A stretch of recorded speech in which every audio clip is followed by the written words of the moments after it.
self-care is not spa days and bubble baths. As much as those are lovely, you're gonna go to that spa day. You're gonna go and have that bubble bath. And honestly, there's probably gonna be someone knocking on the door asking for sex. Can you explain that concept a little bit of like how resting can perhaps help us to be more productive? You've really gotta pay attention to your own capacity. Do you believe it's possible for moms to balance it all? No.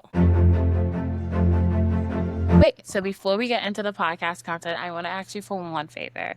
If you like this type of content, please feel free to like, give a review if you watch on YouTube, or even if you're, listening on all podcast platforms.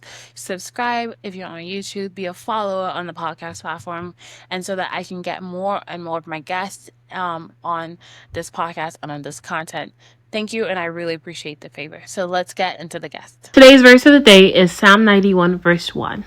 He who dwells in the secret place of the Most High will abide under the shadow of the Almighty. Hello, welcome to the Busy Moms Get It Done podcast, where we encourage moms that want to follow their motherly instinct and their passions. I am your host, Esther Shitu, journalist and mom of three.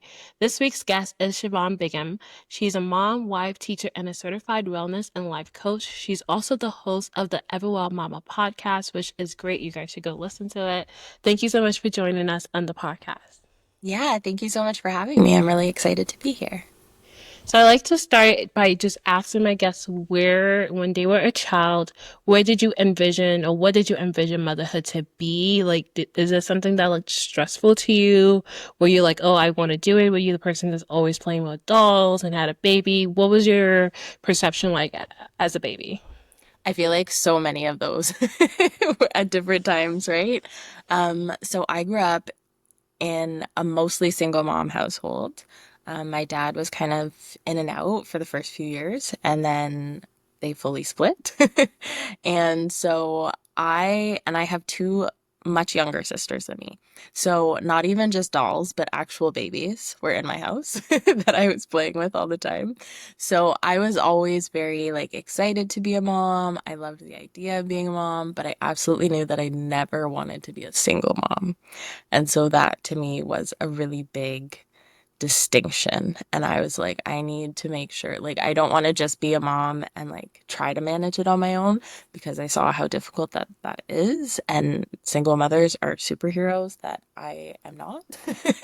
I need more rest and more breaks than the average bear because I'm a highly sensitive person. And so I knew that I needed a really strong support system at home with me, not just from outside sources.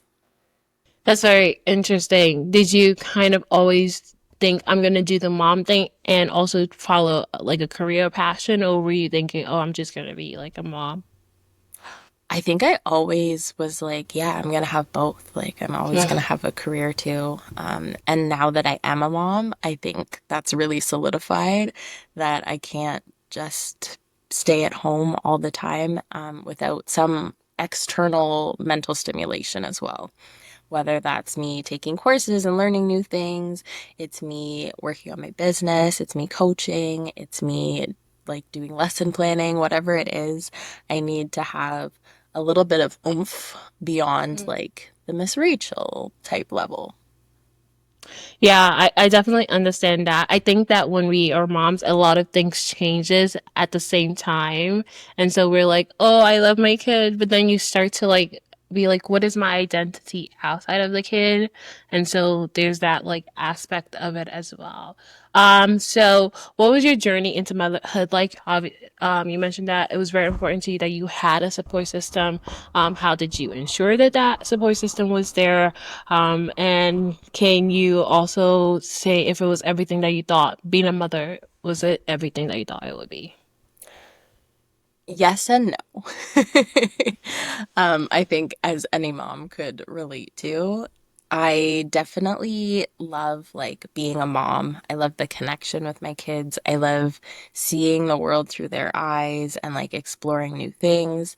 At the time of this recording, it's right around Easter time, so we just did the egg hunt, and that was like just it's magical, right? It's so nice to see the world through their eyes. And so I love those aspects of it. I love being a mom. But at the same time, there are lots of things that are really hard, right? And I could go on a very long tangent and list off all of the things that are very difficult. But especially for me personally, being that highly sensitive person, like a lot of sensory stimulation is really difficult for me. So a lot of whining, like the happy squeals, like all of those things are really they're extra for me. I'm already I can pretty high. testify. I'm already pretty high in my like ability to like deal with noise level. And then when we've got like those extra bits, it's just like, okay, I really need like a minute to myself. I need this. I need something else beyond like just being in this room with squealing children, whether they're squealing because they're happy or sad. And so, having my husband as a wonderful support system and really working on our communication and like setting things up together and like continuously chatting with each other about like what's working and what's not has been really helpful for us. And me, especially to make sure that I'm getting that extra little oomph of support. Um, but also just being able to understand each other better and understand our own relationships with the kids has also been something that we've really been working on. And so all of the lovely bits of motherhood are there, and I have a lot of systems in place in order to not lose myself and feel like I'm just kind of being bogged down, which kind of happened when I first became a mom. It seems like you were really self-aware from the very time, like from a young age, obviously with your experience. But so I wonder if there was had to be a reshuffling still that had to go on because you're like, I know I want to have the support system. I know someone who's gonna support me, and I also know I want to pursue something that is important to me. But was there kind of like you meet that first child and you're like, oh my goodness, like for because I feel like this happened with me too, where like career oriented, knew I always wanted to be a mom, but like I met the first child and I'm like, oh my goodness, like that, like this is mine. I'm going to be everything. But then as time went on, you're like, I can't. I Yes. can't be everything, like I love you, but we have to eat. Yes, absolutely. Was this Absolutely. so? Did you have that reshuffling, or was it always like just your plan kept going? No, it was definitely a big learning curve. I feel like at the beginning of my motherhood journey, I really did. I tried to be everything and I burnt myself out. I was just a wreck and I was struggling with postpartum anxiety and postpartum depression. There were a lot of external factors too, in terms of like supports and things because it was COVID. So there was just like a lot of different factors at play. And so it was really, really draining. It was really difficult. And I learned to stand up for myself and like ask for what I needed. I learned to kind of do those moments of reflection and pausing. But it was a long journey. And that's kind of how I figured out how to support myself and how to support my family. I kind of created that align framework based on that. And now that's what I coach other moms with and help them to kind of get out of that feeling of like, how do I do all of this and still care for myself at the same time? I was actually going to ask about your align framework, so I guess this is the perfect I don't gateway to ask about how did you get into wellness coaching? How did you enter that world of coaching other moms? And why did you feel like you were the right person to start helping other moms? Yeah. So, like I said, it was a very long journey. It was really difficult for me. And so I really wanted to support other moms who were going through that because I feel like almost all of us go through the same thing at some point or another in our motherhood journey. And I really wanted to branch past just postpartum because while postpartum is a very important part of our journey, it's only 2 years of the journey on average. And so I really wanted to make sure that I was creating a space that was supportive and helpful for moms, no matter what stage of the journey they're in. And I think there's also a bit of a dichotomy between this idea of us becoming a mom with the first kid, and then like we know what we're doing, right? Like everything's good. You've done it once, you could do it forever, right? But once you have that second kid, that third kid, however many, you're changing every single time. Your family is changing every single time. And so having a system that will help you get back to yourself and help you to include yourself in the care that you give to your family, no matter how big or small that family is something that I'm really passionate about and something that I really enjoy helping other moms with. So, how did you come up with your align framework? So it was pretty much me really reflecting on all of the things that I did in order to get to a better place. And like I said, it took many years for me to figure it out. And so it's kind of like 2 or 3 years of knowledge jam packed into 5 mini steps so that it's not something that you have to figure out on your own for 2 to 3 years. And then maybe even longer because you're going to have another baby and the whole system's going to have to restart again. So just being able to have something that you can refer back to and quickly figure out which section you need the most support with right away. And then just kind of plugging up leaks and making sure that you're able to show up as the best mom that you want to be. You work with a lot of moms, and I'm sure you're familiar with the idea of like being overwhelmed, right? For most of the moms that you work with, right? What is, I guess, the breaking point where they're like, I need help, and also like, I guess, what is their reason for their overwhelmed at the same time? Okay, that's two kind of big topics that we could go into. So, first, let's talk about what could be overwhelming. Beyond just like the four walls of your home, you've probably got work that is going to be adding external pressures to you. There is also like your social battery and all of that type of exhaustion that could be weighing on you. So that's making the calls, making the appointments for everyone, making sure that you've like kept in touch with like this grandma and that grandma. You've sent the gifts for this birthday and all of those pieces, right? The social battery of communicating with others. There's also your physical exhaustion that you've got, and that could be from not sleeping because you've got babies up at 3 a.m. It could be from not having enough movement throughout your day. There's a lot of different pieces that go into the physical exhaustion. And then there's also the emotional exhaustion. And so that is when the kids are whining over and over again, or maybe you've had like a bit of a tiff with your partner or someone else, some other relationship that's really important to you, and you're having that heaviness on you from that emotional drain. That could be another piece. And then there's also the mental fatigue. And I think that that is something that we are often hearing about now is the mental load and just how heavy all of these different pieces are.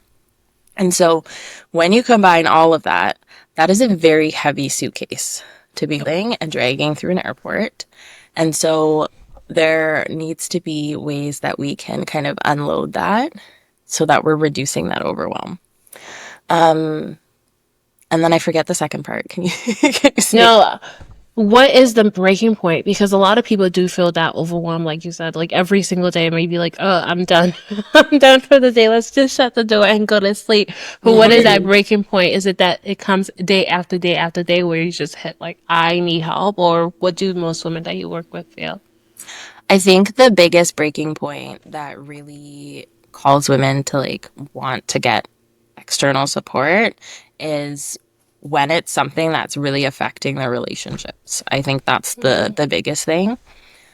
That's kind of what happened with me as well.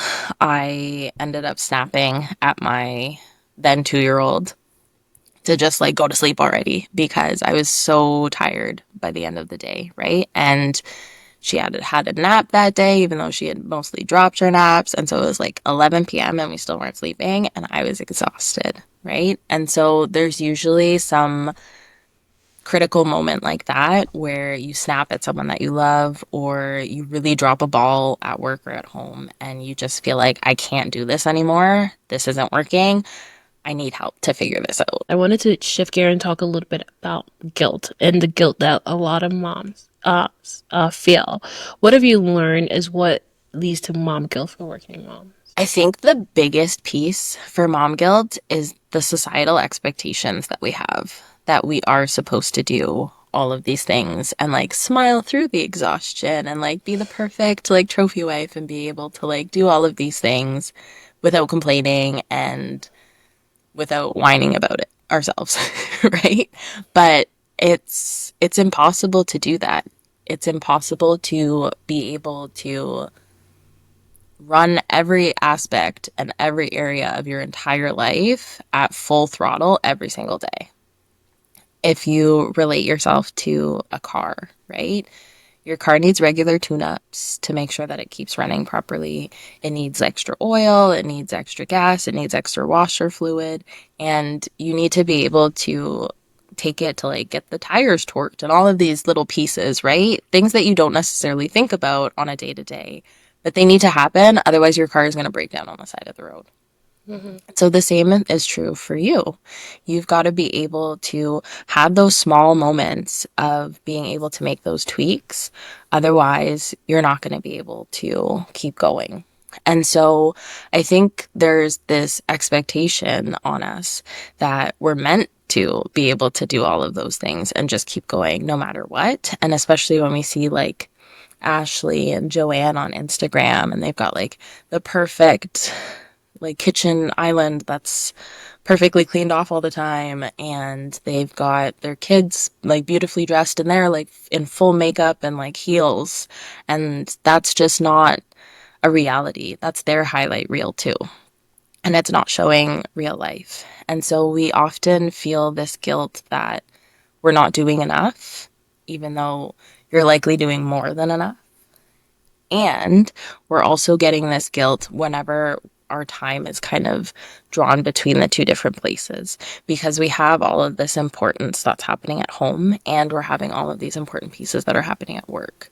And so we want to give our all to everything, but without being able to care for ourselves, we're not going to be able to give our best to either. You mentioned caring for ourselves, and I feel like for the past couple of years, that word self care has kind of been like taken, and every we hear it all the time: self care, self care, self care. As a wellness coach, how do you suggest that moms, working moms, care for themselves? Is it the go and get your nails done and like take a whole day for a spa day and get a massage and all of that, or is there another way or another form of self care that you would suggest for them? Yeah, I often say that self care is not spa days and bubble baths. As much as those are lovely, you're going to go to that spa day. You're going to go and have that bubble bath. And obviously, honestly, there's probably going to be someone knocking on the door asking for sex. But you're going to go to these places. You're going to come back to the same situation and you're going to get drained again. Mm. And so, yeah, if you want to go get your nails done because it makes you feel good, do that. But that's not you caring for yourself. That's you like maintaining the standard of who you want to be, right? If you want to really care for yourself, then you need to be including yourself into the care that you're giving your family throughout the day. And there are lots of different ways that you can do this. And there are different areas of your life that you can do it as well to touch on those different areas of exhaustion. But as a very, like, very simple example, something that I think a lot of people overlook is when you go to give your kids a cup of water, get one for yourself too. When they're getting a snack, get yourself a snack too. Don't just eat like the leftover little goldfish that they left in the bottom of the container, right? Or the crust off of their bread. You can also nourish yourself and care for yourself in that way. And maybe when they're playing, you're sitting down and reading a book, or maybe you are able to go for a walk while the kids are also getting some exercise, right? There are just little things while you're also caring for your kids, also caring for your family, that you're also including yourself in that care. One of the things I was interested in is because I know that sometimes we are in that season of, I get up, I care for myself, I do all the things that you mentioned. I'm even working out, exercising, do all these things, care for myself. And then you reach another season where it's like it all goes out the window. What are Hmm. your advice to moms who are like, I've got a deadline at work, my kid has multiple activities? What are your advice to those moms in order to keep that form of self care going through those busy seasons? Hmm. I think the biggest thing is to give yourself grace because that is a busier season. And just because you're not going to get that workout in because you've got to meet this deadline, or you're not going to be able to do something that you wanted to do because you've got to get the kids to this activity, still having those micro moments throughout your day. And it could be like I'm sitting down right now in a chair, but I could be stretching and like moving my body in that way, right? When you park the car to get to work, you could park like a couple spaces away so that you're getting a little bit of a few extra steps in as you're going into the building, right? There are little super tiny things that you can do in order to keep that up, but also you don't need to. If this week is super busy, then let this week be super busy, get it done, and then you can get back into another rhythm another week. You've really got to pay attention to your own capacity and how much you can handle in that season and adjust what your level of completion or your level of self care would be for that week. So if normally you're running at 80%, but in that busy season you can only do 40%, then 40% is your new 100. It's your new 80. So really pay attention to how much capacity you have and then just give what you can. I love how you mentioned capacity. And from your experience with the women that you work with, do we know our own capacity, or are we always trying to are we always trying to reach the maximum? Yes. No, no. No is the easiest answer. It's definitely something that I think everyone struggles with. I don't think it's just women and moms, but we just have like a lot more on our plates to pay attention to that we maybe don't even try to think about what our capacity is.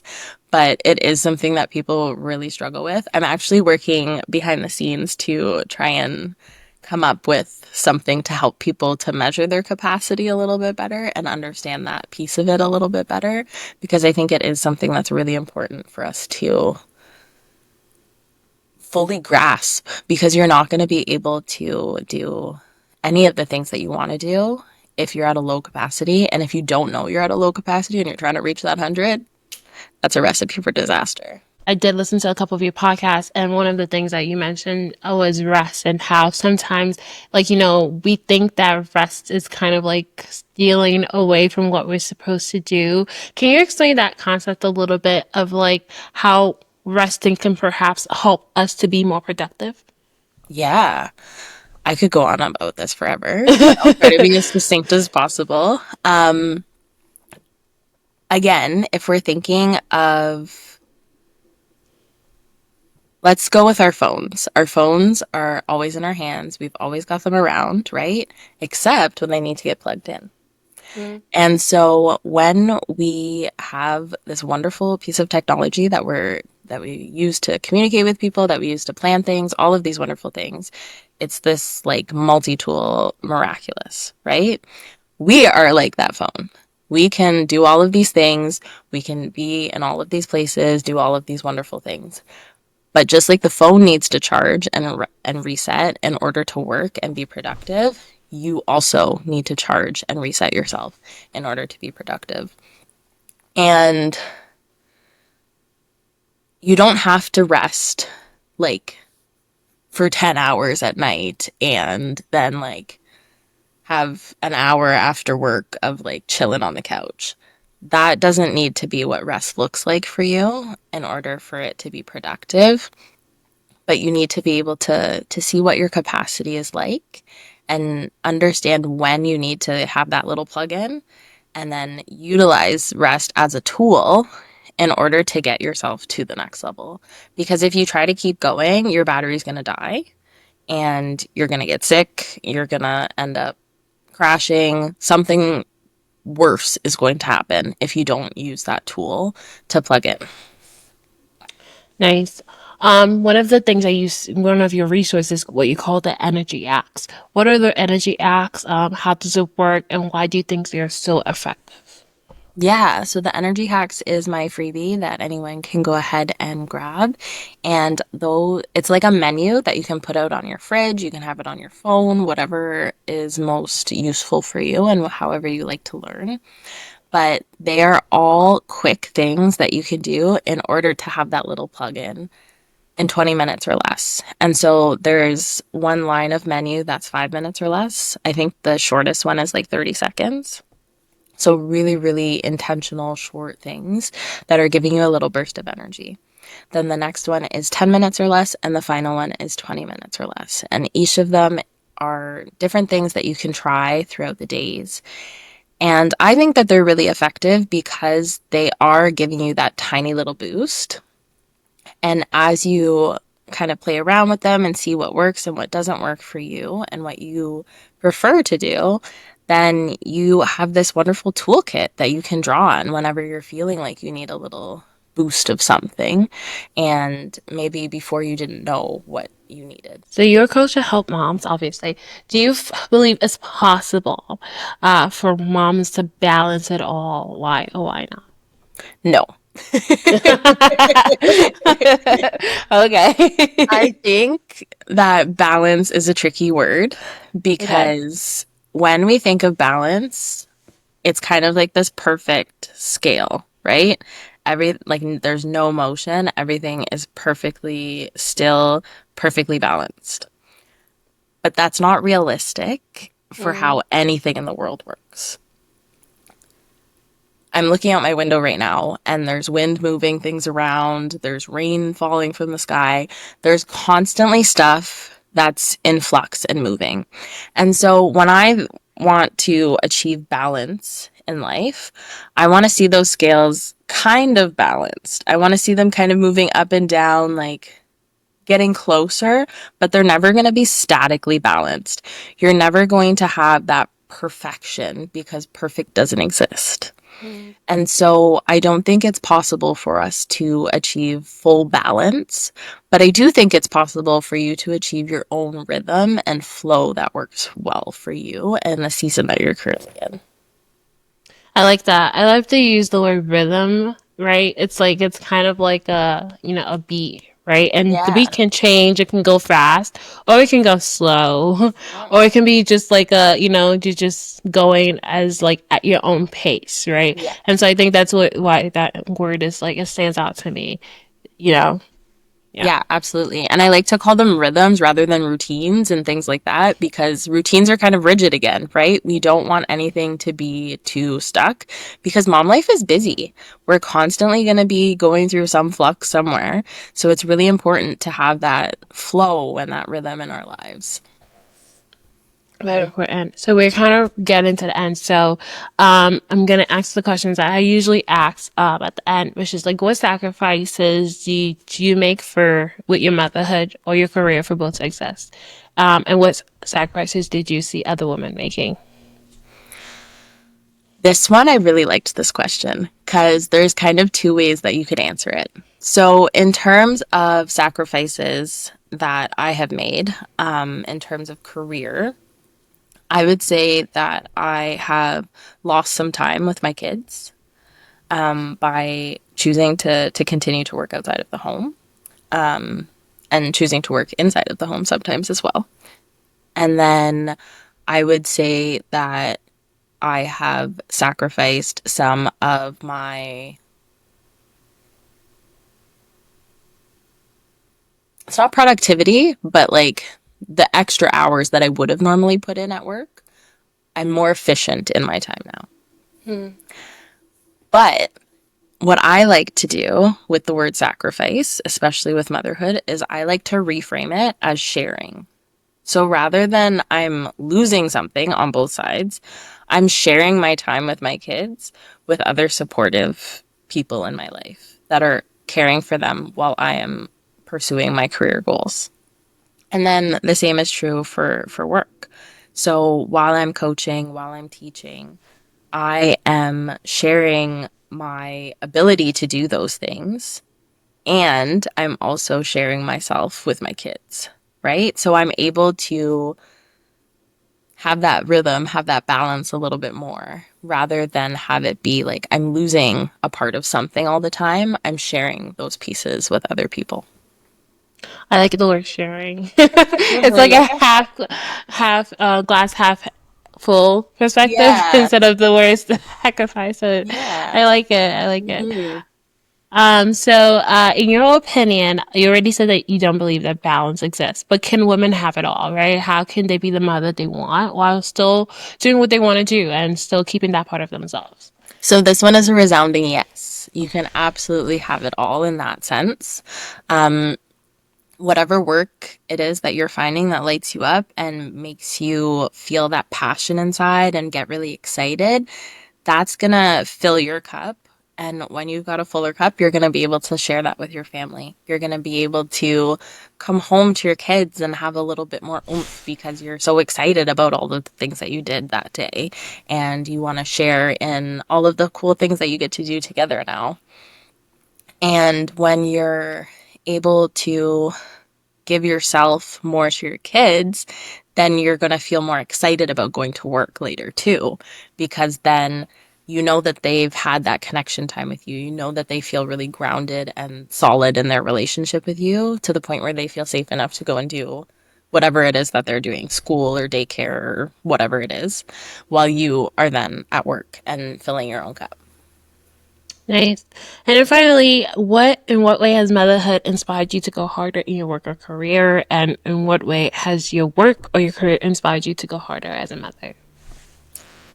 Well, I think I kind of answered both of those already, but it's the same idea of I am more efficient at work now because I'm not going to be spending extra hours doing planning and marketing all of those things. I really use my time at work very efficiently to make sure that I am able to give my all at home and then vice versa. So when I am at home, I am fully present. When I'm in those moments of presence with my kids, I'm fully in it. The phone is away, the computer's gone. We're just chilling, we're going for a walk, we're playing, whatever it is, I'm fully in it. And I can do that because I know that I've taken care of work at work, and I know that I've taken care at home when I'm at work. I like that. Well, thank you so much, Siobhan, for joining us on the podcast. Can you just go briefly, where can people find you, your coaching business, your podcast? Yeah, absolutely. Thank you again for having me. So you can find me at Everwell Mama for a podcast, and you can listen on any of the normal streaming places. You can find me at everwellcoaching.com and at Everwell Coaching on Instagram if you want to DM me. Thank you.